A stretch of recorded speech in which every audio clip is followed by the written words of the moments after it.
Hello, everybody. Good morning or good afternoon, depending on where you are joining us from today. And thank you for joining us as we shine a spotlight on automated decision-making. As automated decision-making by autonomous technologies and AI systems is on the increase, we thought it was timely to re-examine the general prohibition on these sorts of decisions under the GDPR, as well as taking a look at the exemptions that are available if this is something that you want to still take advantage of. And we're also going to take a look at the relevant case law in this space and some of the new regulations that are starting to brush up against this on top of the GDPR. So just to introduce who will be speaking today, Eilish, you can get on to the next slide, thank you. My name is Natalie Farmer. I'm a partner in Fieldfisher's Tech and Data team, and I'm joined today by my wonderful colleagues, Eilish Bibi and Hannah Al-Ghazal. So let's kick off and ask ourselves, why are we looking at this now? Automated decision-making rules aren't new.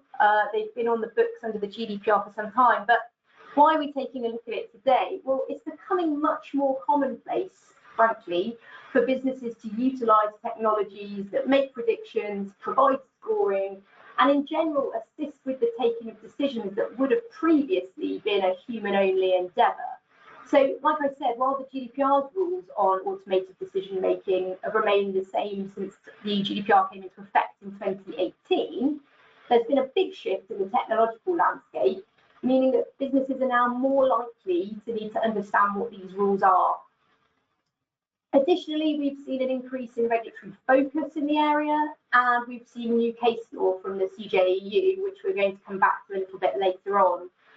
It means that we're seeing automated decision-making hit the headlines, and this slide hopefully demonstrates the breadth of the regulatory and headline scrutiny we're seeing in the space. And the government and the public are now increasingly concerned about potential detrimental effects of decisions that are taken without real human involvement. We've of course got the EU AI Act to consider as well, which includes prohibitions on certain AI systems, including those involved in things like social scoring, which involves the classification of natural persons based on social behaviours and personality characteristics, as well as biometric categorisation systems that categorise persons based on their biometric data to deduce or infer race, political opinions, religious or philosophical beliefs, among other things. So here we've got examples of potential automated decision-making or technology that rubs up against that definition, but are outright prohibited under that new EU AI Act law.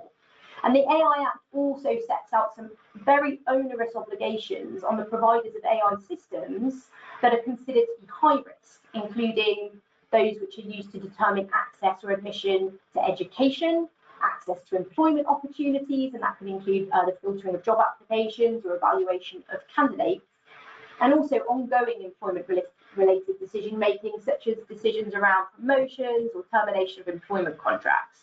So we're seeing the regulation in this space really step up a gear with respect to certain particularly onerous automated decisions. And finally, it's important to have in mind the so-called Brussels effect. So today we're focusing on EU and UK, and particularly the GDPR, and to a lesser extent the AI Act, but there's an increasing number of laws regulating automated decision-making across the globe, with algorithmic decision-making being a particular focus, for example, at the US state level. So a lot of these concepts that we're going to discuss today, perhaps not the nitty-gritty of the relevant laws themselves, but at least the concept of the taking of automated decisions without human involvement will be commonplace now in many legislative spaces. So with that context, we're going to jump straight into the rules regulating automated decision-making under Article 22 of the GDPR. So I'll hand over to Eilish now, who's going to guide us through the requirements. Thanks, Natalie. So, Article 22 of the GDPR provides that individuals have the right not to be subject to a decision when it's based solely on automated processing, and that includes profiling, if the decision produces legal effects or similarly significant effects.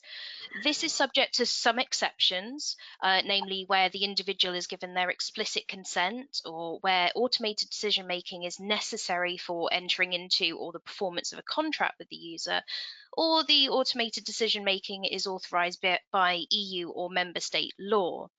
So there's two key concepts to the definition that you need to be mindful of. And that's first, whether a decision is based solely on automated processing. And second, whether that decision could produce legal effects or similarly significant effects. Decision making that does not produce legal or other significant impacts wouldn't fall within scope of Article 22.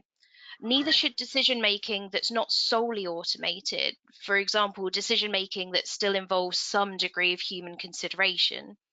However, as we'll come on to, some recent case law makes it difficult to take a narrow view of what is a decision based on solely automated processing. It's also worth noting that although Article 22 can be read as a right not to be subject to automated decision making, it has in fact been interpreted as a general prohibition that's subject to exceptions. So it really is something that you need to address from a compliance perspective upfront. And one final point on the general scheme of Article 22 is that compliance is the responsibility of a data controller.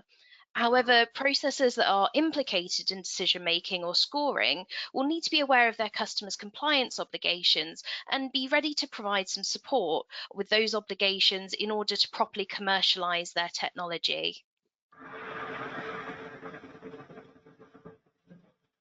Thanks, Eilish. So let's take a look at some parts of this definition of automated decision making a little more carefully. And Eilish has just mentioned that decisions that do not have legal or similarly significant effects on individuals aren't covered by the prohibition. Let's take a closer look at that. This should be considered, we think, on a sliding scale. So that's what we're trying to show on the slide here, with some decision making potentially falling into a slightly grey area between the two poles. But a decision that produces legal effects is something that's going to impact a person's legal status or their legal rights. So an example of this might be a decision that determines an individual's access to a government benefit, for example. A decision that's got similarly significant effects is something that is not strictly a legal rights matter, but has an equivalent impact on the individual's circumstances, behaviour or choices. And we get a little bit of help here from recital 71 of the GDPR, which indicates that this might include automatically refusing online credit applications or electronic recruiting practices that don't have a human element or human intervention built in.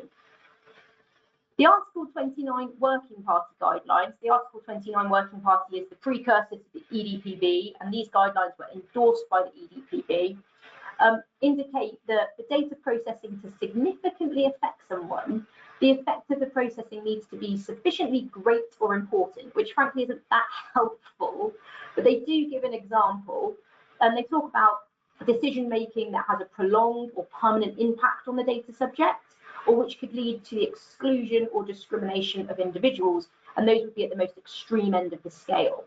So we should consider any decisions that impact someone's financial position, access to health services, benefits, employment or education as something that would meet this significant threshold. At the other end of the scale, we've identified a number of decisions which would be less likely to fall into Article 22's scope. And these include things like verification services. It could be verifying a person's age before they get access to products or content online, for example. And I think importantly, it's worth bearing in mind that not all decisions taken by solely automated means are intended to be regulated under Article 22. So where decision making won't have a serious impact, so decision making that's not sufficiently great or important, as the Article 29 Working Party put it, the decision would be out of the scope of this prohibition. But assuming that the decision that you're dealing with does fall within scope, we need to look at the exemptions. As Eilish mentioned, we have to interpret Article 22 as a general prohibition, i.e. you can't do it unless an exemption applies. So I'll hand over to Hannah now, who's going to talk us through what those exemptions are in a little bit more detail. Thanks, Natalie. So you've identified that your decision making is in fact solely automated.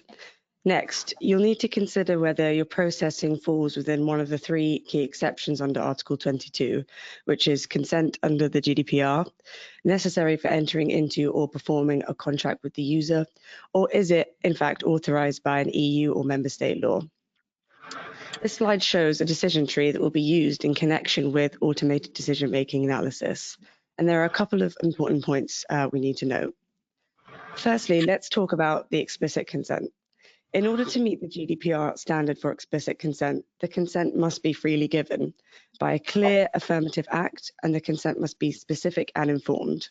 So most importantly, in the context of automated decision-making, in order for consent to be freely given, individuals must be provided with a genuine choice, and therefore there must be a human alternative which they can easily elect. Secondly, what does it mean for automated decision-making to be necessary for entering into or performing a contract? So you may want to use solely automated decision-making processes where it is the most appropriate way to achieve an objective, as human involvement may just be simply impractical or basically impossible due to the large volume of data. And the Article 29 Working Party provides the example of a business inundated with tens of thousands of applications for a job.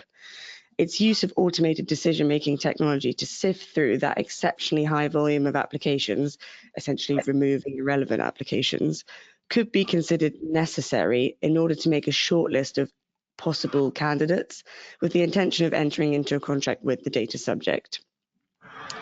Note, however, that if you want to rely on either explicit consent or contractual necessity, you must allow for a mechanism through which the individual can obtain human intervention, essentially being able to express his or her point of view or to contest the decision, which is flagged on the slide as the appeals process requirement. Finally, the use of automated decision-making, the third exception, is not prohibited where it's authorized by an EU or member state law. Such laws must provide for suitable safeguards to protect the rights and interests of the individual and could include the use of automated decision-making for fraud prevention or tax evasion, for example. Handing over to Eilish now, who's going to discuss the Schufa case. Thank you, Hannah. So we mentioned earlier that we'd be coming back to an important CJEU decision in relation to the interpretation of Article 22 of the GDPR. The judgment was handed down at the end of last year, and it involved Schufa, which is a credit rating agency in Germany. One of Schufa's services involves providing credit scoring services to financial institutions that then use the scores to make decisions around the provision of loans and mortgage applications. While Schufa provided scores to its customer, who then made a determination as to whether a financial product could be provided to the relevant applicant, the CJEU determined that Schufa's processing fell within scope of Article 22. So in other words, Schufa was considered to be taking automated decisions.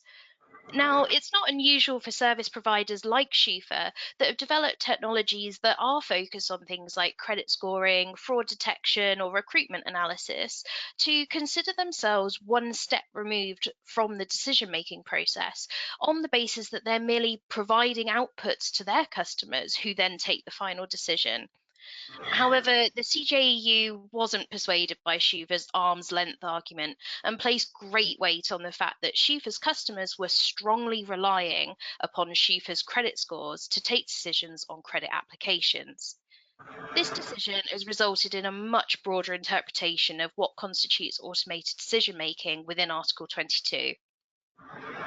Our key takeaways from this decision are that for businesses using algorithms to generate risk scoring or similar outputs, you'll need to consider the extent to which your customers strongly rely on those outputs, such that the output is largely determinative of their ultimate decision making. There may be some scope to impose contractual restrictions or conditions on customers that ensure your outputs are being balanced with other factors and information. But in reality, the scores or similar outputs alone may be considered as falling within Article 22 scope. You may then need to work with your customers to ensure that you can both meet your legal obligations, including the provision of meaningful information on the logic that's been involved in the decision making in order to meet transparency requirements, and establishing how the data subject can contest the decision, request human intervention, and express his or her point of view. The Schufa decision was based on a controller processing arrangement. The position of service providers acting as processors still remains unclear.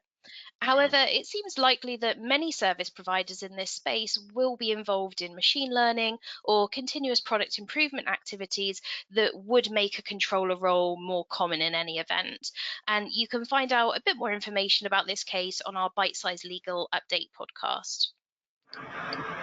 And just before we move on from that one, Eilish, just to sort of summarise where we've gotten to at this point, we've talked about Article 22, we've explained the prohibition, we've mentioned that in order to fall within it, you need to be taking decisions that have significant or legal impact, and they need to be solely automated. Now, assuming that you can't avoid the fact that a decision is going to have significant impact, so any decisions taken in the space of employment, or in the space of credit referencing or access to benefits or financial products, then the one area people really leaned into was that they weren't doing something solely automated. And that was either because, the provider of the score or the output was at arm's length, as Eilish mentioned, which was rejected in Schufa, or because there was a human in the loop on the customer side or the decision maker's side. And Schufa really casts some doubt on whether that's sufficient and really looks at the quality of that human in the loop. And so it's broadened Article 22 quite significantly, such that a lot of our clients are needing to re-examine whether something they're doing actually does fall within the scope. I just wanted to provide that summary before we move on to our next slide, looking at ADM in a particular context, because I think that we're about to see where there's a sort of perfect storm of regulation. So I'll hand back over to Eilish. Sorry to interrupt, Eilish. No, that's great. Thanks, Natalie.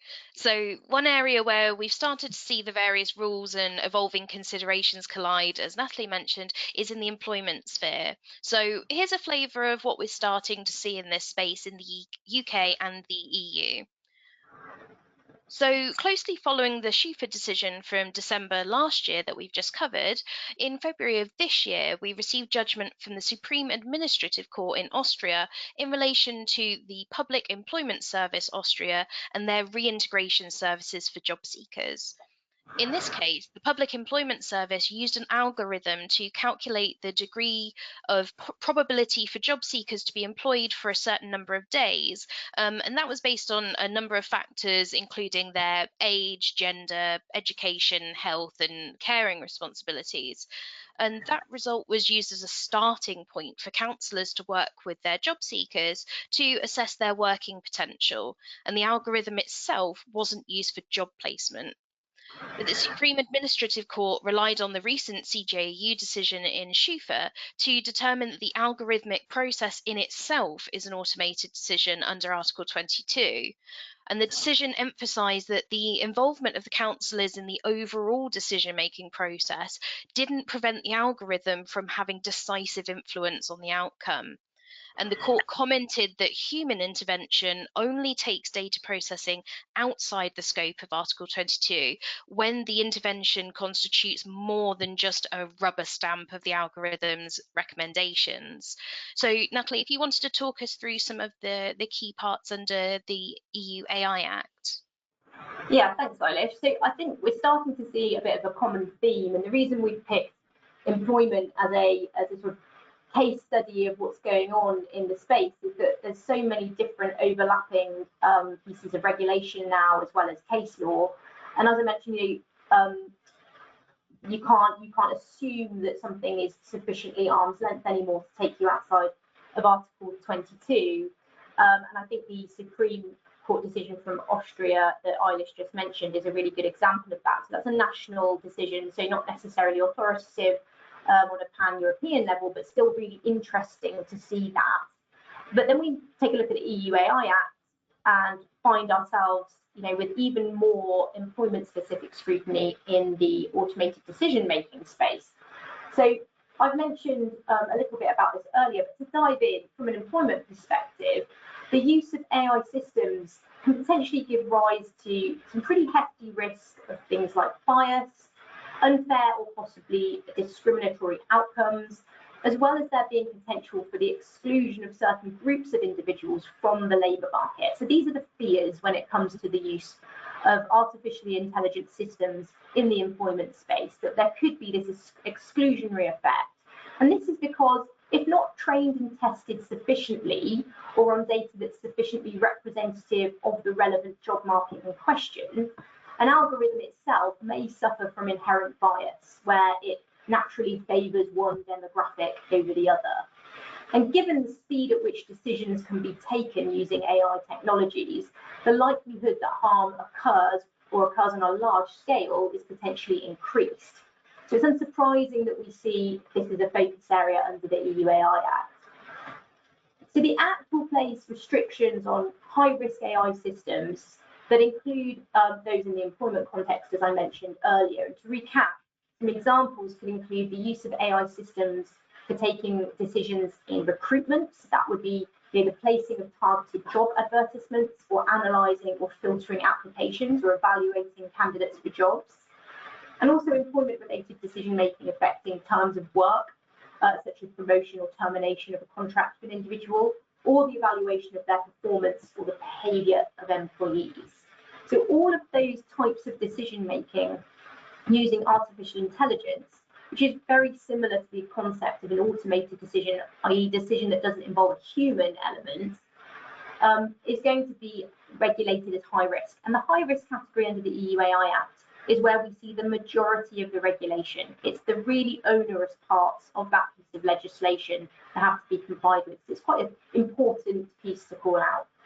And just to provide you with a sort of illustrative example of why this much attention has been given to employment-related decision-making, going back as far as 2014, there's a relatively well-documented case of Amazon putting into use an application screening AI system for engineering roles, which was very quickly deprecated once it became apparent that the AI was favouring male CVs and effectively just filtering out all job applicants that had female CVs. That was CVs that mentioned any female-only colleges or female affiliation groups, anything that didn't fit the general model of a male CV. And the underlying models, unsurprisingly, it turns out, had been trained using the CVs of existing Amazon engineers who at the time were exclusively male. And as a result, the system suffered from that inherent bias that I mentioned earlier. So we just wanted to give that example to show how potentially damaging the use of a system that doesn't quite work properly could be, because it effectively was, immediately screening out half of the population when it came to jobs as engineers within the Amazon team. Eilish, I'll hand back over to you for some IPO guidance. Thanks, Natalie. So yes, moving into the UK now. So in March 2024, the ICO closed a consultation on its guidance for employment practices and data protection as it relates to recruitment and selection. So the proposed guidance advises that automated decision-making that has no human involvement is restricted by law and can only be used in certain circumstances. So for recruitment, in practical terms, this means that candidates cannot be shortlisted based on solely automated decisions. However, where there is meaningful human involvement, the guidance suggests that automated decision making can be used, with fully automated decisions requiring explicit consent or reliance on another exception, along with appropriate safeguarding in place, such as the opportunity to request human intervention. And meaningful intervention in this case will include that a human reviews any solely automated outputs that are used to determine whether a candidate is selected or eliminated from the recruitment process. A human has the power to disagree with the AI recommendations or predictions and can actually overturn them. Where there are a number of candidates with similar qualifications and experience, the recommendations made by the software can be considered, but the decision about who to ultimately take to interview should be made by a human. And finally, staff are trained on how to consider AI-driven or solely automated decisions without attaching undue weight to them. I pass back to you, Natalie. Thanks, Eilish. So just one last thing we wanted to mention in this space was the UK draft Artificial Intelligence Employment and Regulation Bill, which was introduced at the end of April of this year in a bid to ensure fair and transparent use of AI systems by employers. And as the UK is not subject to the EU AI Act in our post-Brexit world, this may be indicative of the sort of siloed or sectoral regulation on AI that may be introduced in the UK. So while it's not law yet, it's just a good example of where the UK was focusing some of its efforts in terms of AI regulation. So we've looked at the rules under the GDPR and the expansive interpretations being taken by the courts in this space. And we've briefly introduced some of these overlapping regulatory concepts under the AI Act, as well as the increasing regulatory focus in the UK and the EU. And ultimately, there's a lot to think about now before implementing automated decision-making technology in your business processes, whether that's in the employment space or in any other element of your business. So just to finish up our webinar today, I'm going to hand over to Hannah, who's going to recap on the key compliance requirements from a GDPR perspective when it comes to implementing an automated process for decision-making. Thanks, Natalie. So just to round up, what can you do to comply or ensure transparency? Firstly, ensure that your processing is not prohibited under Article 22 of the GDPR. Consider whether you are taking solely automated decisions, and don't forget to consider the very broad interpretation by the CJEU under the Schufa case. If you are taking automated decisions, consider whether these decisions have legal or similarly significant impact. Assuming that the Article 22 prohibition does apply, consider whether you can just rely on an exemption, which the three key exemptions are consent, contractual necessity or authority under EU or local law. Next, if you are happy with that exemption applies, consider the following. Establish a lawful basis for processing under the GDPR in the usual way. Be transparent with data subjects by providing privacy notices that set out the nature of your processing, including automated decisions and what their rights are in terms of human review and appeal. Ensure that you have a human involved in the process to oversee the automated processing and to be involved or available in connection with the making of any final decisions. Understand that your appeals process is what your appeals process is and ensure that it is understood by individuals. Before you put your systems into production, conduct a DPIA, assess the risks and ensure you can mitigate them. If you're a processor, be prepared to explain ultimately, because you'll need to understand how your technology could impact your customer, help them understand your profiling or automated decision-making, and whether they will need to comply with Article 22 if they use your outputs. Great. So just a quick plug from us. If you'd like to hear more from the Fieldfisher Silicon Valley team, you can find us on the Privacy, Security and Information blog on our website and sign up to receive any new blog posts direct into your inbox. Fieldfisher Silicon Valley's YouTube channel contains all of our previous webinars if you just search for Fieldfisher Silicon Valley, and Fieldfisher Tech and Data's Bite-Sized Legal podcast, where we provide concise legal updates on key legal developments in technology and data privacy law. So you can find us on Buzzsprout or any of your usual podcast channels that include Spotify, Apple Podcasts, or Amazon Music. You'll just need to search for Fieldfisher Data and Digital. If I hand back to you now, Natalie. Thanks, Eilish. Thanks everybody for listening. We try and keep this short and engaging, but I appreciate we're covering a really hot topic in quite short order. So if you have questions, feel free to reach out to the Fieldfisher Silicon Valley team and we can help you. Just a plug for our next webinar, which will be hosted by my colleagues James, Hardeep and Hannah, who you've heard today. which will be on May 29th on the topic of online safety and exploring a new era of internet regulation. Thanks again for listening, everyone. And for those of you who are still in the morning, enjoy the rest of your day. And for those of you at the end, I hope that a glass of wine or a beer is in sight. Thanks, everyone. Bye now.